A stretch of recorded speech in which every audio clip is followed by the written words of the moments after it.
starts right now. The extreme heat calling for extreme measures. Some ranchers sending their livestock to slaughter earlier than they'd like. What one New Braunfels farm is doing to change that. Something did happen a little bit. First I was like, I know you're joking, but yeah, it turns out it was Britney Spears. I know. Wembanyama drama before he even steps foot on the court for the Spurs in a game, and he didn't do anything. What Wemby had to say about team security allegedly slapping pop star Britney Spears, and how Britney is responding tonight. But first, we begin with the developing story. A man fighting for his life tonight after a shooting. It happened a couple of hours ago outside a gas station on Old Pearsall Road, just outside Loop 410. This is on the southwest side. That's where officers say the man was shot at least one time, rushed to the hospital in critical condition. Right now, police do not have any suspects. Stay with us on air and online as we work to get more information on this one. The future of ranching in question with the ongoing drought. Resources across our state are running dry as ranchers try to keep livestock alive. The night team's Avery Everett traveled to New Braunfels tonight and spoke with the farmer there who is finding ways to keep the heat from hurting his business. This is Paisley. No animal goes without a name at Go Delicious. We had 1 year where we named like everything was Harry Potter. This dairy farm in New Braunfels has 150 goats. You see the name tags. And owner Robert Regels says he knows each and every one of them. We're small enough to where we can keep an eye on all the animals. If we were like a 5,000 animal dairy, we would have animals that would die. With the extreme heat and ongoing drought in Texas, Regels says he's working overtime to keep his livestock alive. And just get them through the hottest part of the day. All because Texas is heating up and Regels doesn't want it to hurt his business. The hotter it gets, the harder it's going to be. And that's a concern growing across the state. You'll hear Texas ranchers sometimes say they are grass farmers before they say they're livestock producers because it all begins with grass. Gary Joyner at the Texas Farm Bureau says this is when tough decisions are made.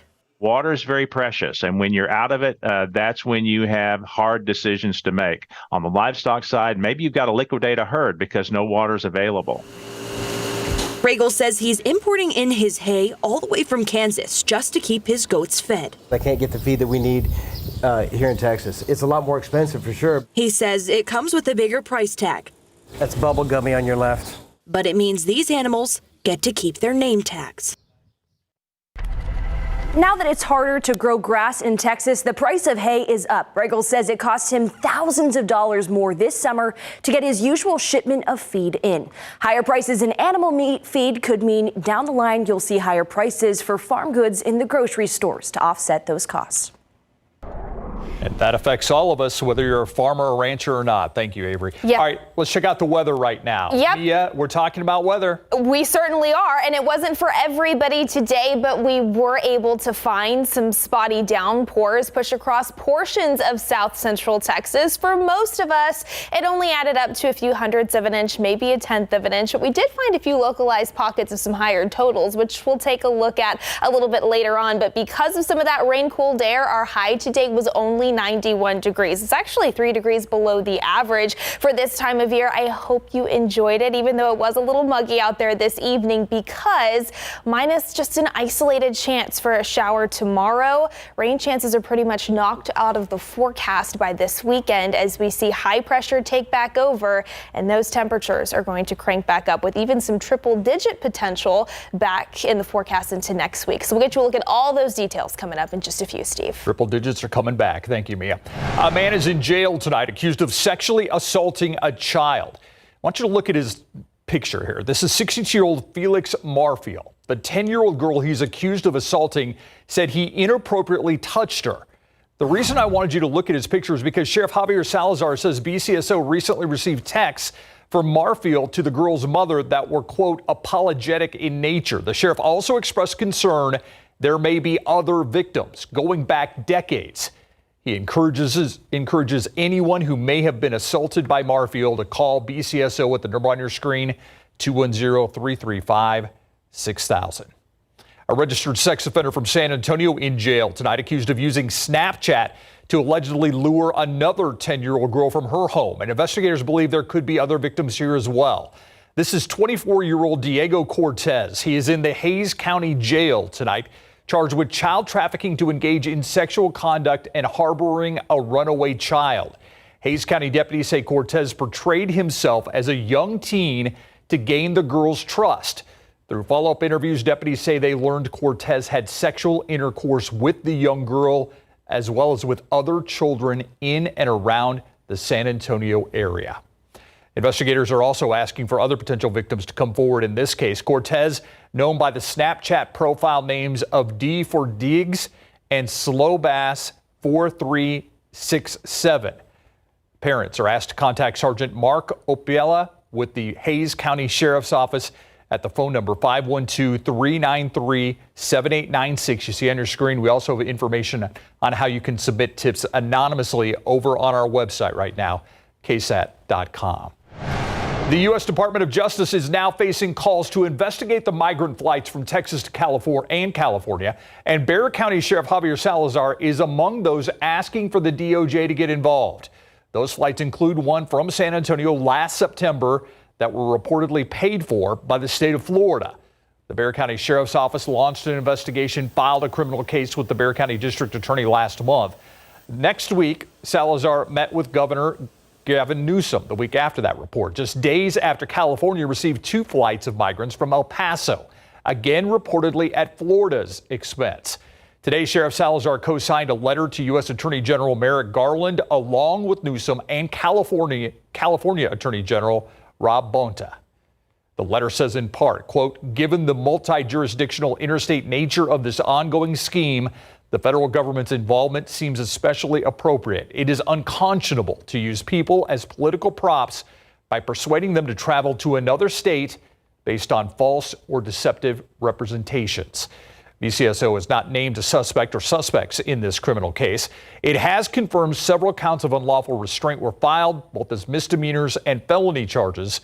The DA's office is reviewing that case. The fire was deadly. That's why this man is in jail tonight. He was arrested for allegedly setting a fire at a San Marcos area apartment that killed 5 people. San Marcos fire investigators believe Jacoby Ferguson, a former Texas State University student, intentionally set that fire back in 2018. The 30-year-old is charged with arson causing bodily injury and death. The district attorney's office will decide if Ferguson's charges will need to be upgraded to murder. For now, he's at the Hayes County Jail.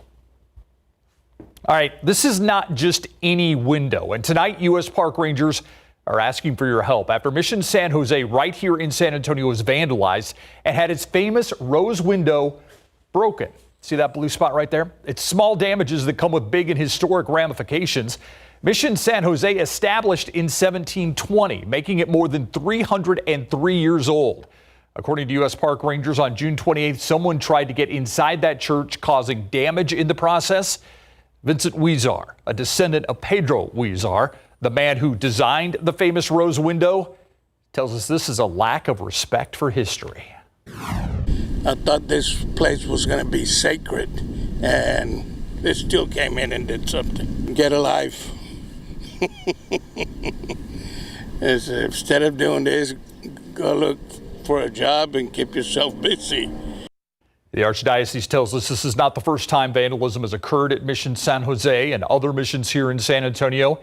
They actually believe they've seen an uptick in the last year or so, but they're not sure why. San Antonio Police and Crime Stoppers are asking for your help in finding a robbery suspect. It happened on Monday at a 7-Eleven on San Pedro and Jackson Keller. That's where officers say the man on your screen walked into the store with a weapon, demanded money from the clerk. If you know anything that can help find this man, you're asked to call Crime Stoppers at 210-224-STOP. You could get a cash reward for your help. Now to the story that's turning heads not just in San Antonio, but across the country. This guy, Victor Wembanyama, well, his security allegedly hit pop star Britney Spears, almost knocking her to the ground. It's all playing out at a Las Vegas hotel. Spears wanted to take a photo with Victor Wembanyama and grabbed him. At practice today, Wembanyama said he had no idea who that person was or exactly what was even happening. When I came back to the hotel, I had forgotten about this event, but I didn't forget about this, but I thought it was no big deal. And the security of this person told me it was Britney Spears. So I was like, I know you're joking, but yeah, it turns out it was Britney Spears. I know, but I didn't know because I didn't see her. I never saw her face. I just kept walking straight. And Britney Spears took to Twitter just a little earlier today to respond to the incident. She said in part, quote, "I recognized an athlete in my hotel lobby as I was heading to dinner. I later went to a restaurant at a different hotel and saw him again. I decided to approach him and congratulate him on his success." She went on to say, quote, "His security then backhanded me in the face without looking back in front of a crowd, nearly knocking me down and causing my glasses off my face," end quote. Spears says she hasn't received an apology from Wemby, his security, or the Spurs. You can watch the you can see the statement and watch the full interview with Wemby right now on KSAT.com. Houston police say a man found alive 8 years after he was reported missing may have not been missing at all. 25-year-old Rudy Farias actually spoke to police today. Today, Houston police chief, the police chief, said Farias returned home the day after the missing persons report was filed, but his mother is accused of telling police that Farias was her nephew, not her missing son. The Harris County District Attorney says Farias' mother will not be charged with making fictitious names and failure to ID. However, the police chief says she could still be detained for filing a false missing persons report or failing to let police know her son was no longer missing. Now to the battle over property taxes and how to lower them. It could include renters if House Democrats have their way. The Texas Tribune reports their proposal would include a cash refund for renters. Would equal up to 10% of their rent from the previous year. That would be calculated by the state comptroller using documents from landlords. The proposal would use nearly a third of the $12.3 billion that lawmakers have set aside to help lower property taxes. Second, the state's per student allotment for schools would increase by $1,000 per student. Texas currently spends $6,160 per student. The Democrats' deal also calls for sending some of that money to school districts to lower their tax rates. The Texas House voted in the last special session to send all $12.3 billion to schools, but the Senate pushed for also raising the homestead exemption. House Democrats want to increase the exemption as well to $100,000 or 25% of a home's appraised value, whichever is higher. However, that would be capped at $200,000. The homestead exemption, it's been a sticking point for Lieutenant Governor Dan Patrick. Both the House and Senate are scheduled to reconvene to continue the special session tomorrow. Governor Greg Abbott has said he will continue to call special sessions on property taxes until lawmakers can reach an agreement. You can read more about the House Democrats' proposal at KSAT.com. All right, it's been detected in Texas for the first time in 30 years. We're talking about malaria. So how concerned should we be? That's just ahead.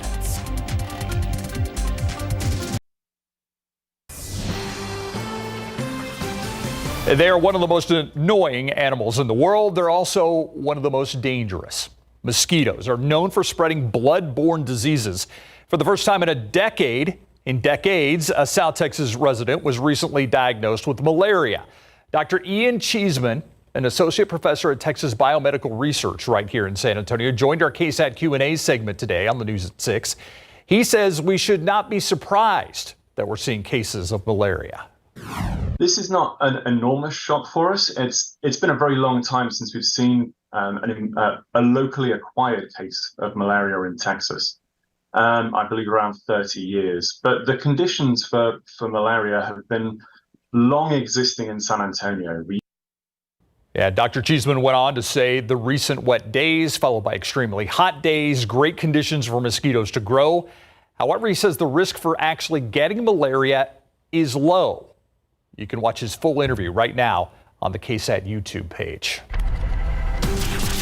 Take a live look outside right now, 78 degrees, and there are many reasons why I'm thinking we should enjoy this weather, why we have it for the next 36 hours. Yes, absolutely, because it is pretty short-lived. We were lucky enough, at least some folks across South Central Texas, to see some rain out there today, and we just have an isolated chance in the forecast tomorrow before rain chances are out of the extended forecast and we see the temperatures really start to crank up. But before we talk about all of those toasty details headed our direction, let's take a look at some of the estimated rainfall amounts in and around the San Antonio area. where you see the blues, that's over the past 12 hours. Radar is estimating upwards of 1/10 of an inch, maybe even 1/4 of an inch in spots. Where you're seeing some of those greens there, localized pockets of at least 1/2 of an inch were found, with some of those spotty showers and a couple of healthier downpours that we saw float across south central Texas earlier today. Now, like yesterday, now that the sun has gone down, we've lost the daytime heat, which is a fuel to get that activity up and running. All of that is fizzled out. We just have the bats still out there on the radar this hour. Now, going forward, as we take a look here at your weather headlines tomorrow, yes, a few isolated showers possible, but coverage is not expected to be as high as what we saw today. And temperatures, I think, are going to be a little bit hotter tomorrow afternoon because of that. This weekend, a big blue H, high pressure is going to move back into the Lone Star State, become the main driver of our weather pattern here locally. And that means that those temperatures are going to be able to climb. Triple-digit opportunities back in place as we head into early next week. But first, starting off with your Friday, by wake-up time, mid to upper 70s for those morning lows. Mostly cloudy skies for the most part. Through the lunchtime hour, we'll see those temperatures climb into the mid to upper 80s, and then into the afternoon with just that 20% chance for a few isolated showers. Daytime highs a little bit warmer, topping off in the mid 90s here in town. This is the latest version here of your Futurecast, depicting what the radar could look like as we get ready to wrap up the work week. Again, coverage not as high as what we saw today, but it is possible that we find a few isolated splashes of rain generally through dinner time. And then once again, whatever is left out there on the radar, depending on what we find, fizzles out and dies down. This is the catalyst, though, behind the activity that we've seen today. Spotty showers that we saw yesterday and that isolated chance tomorrow. A little area of low pressure off to our southeast near Corpus Christi. But off to our west, you can see there's that high pressure system. And watch what happens as we advance this on in time. Tomorrow and into the weekend, it ever so slightly starts to work its way farther off to the east and moves into the Lone Star State. So that is why those temperatures are expected to climb mid 90s tomorrow. How about upper 90s, though, by Saturday and Sunday, and then into next week? Those triple digits roll back into the forecast, still expecting to have the humidity as well, so it will likely feel even hotter at times. So definitely enjoy this while we have it. 79 degrees right now, feeling like 82. We're in the 70s across a good portion of the area in and around San Antonio. That's actually 5 to 10 degrees cooler than where we were this time last night. So not too shabby out there, especially for early July. We'll see what we can find out there in terms of that isolated rain chance tomorrow. And then, Steve, it is all about the heat this weekend and next week. All about the heat. Thank you, Mia. All right. The question is, this time tomorrow night, will we be wowed by Wemby? David Sears. I sure hope so. Yeah, me too. I hope things go as well as we think they should. Yeah. Remember back on May 16th? What were you doing May 16th? I know, David, it's an arbitrary day. I have a hard time remembering what I did yesterday. That was the day that the Spurs won the lottery. Okay, of course. Draft lottery. I was here. Yeah, you were here. I was actually in the sports department. And we've been waiting for tomorrow night since that day. Spurs fans just a night away from seeing the top draft pick finally hit the floor in silver and black. Larry Ramirez is in Las Vegas, and some drama when it comes to the local boxing card this weekend.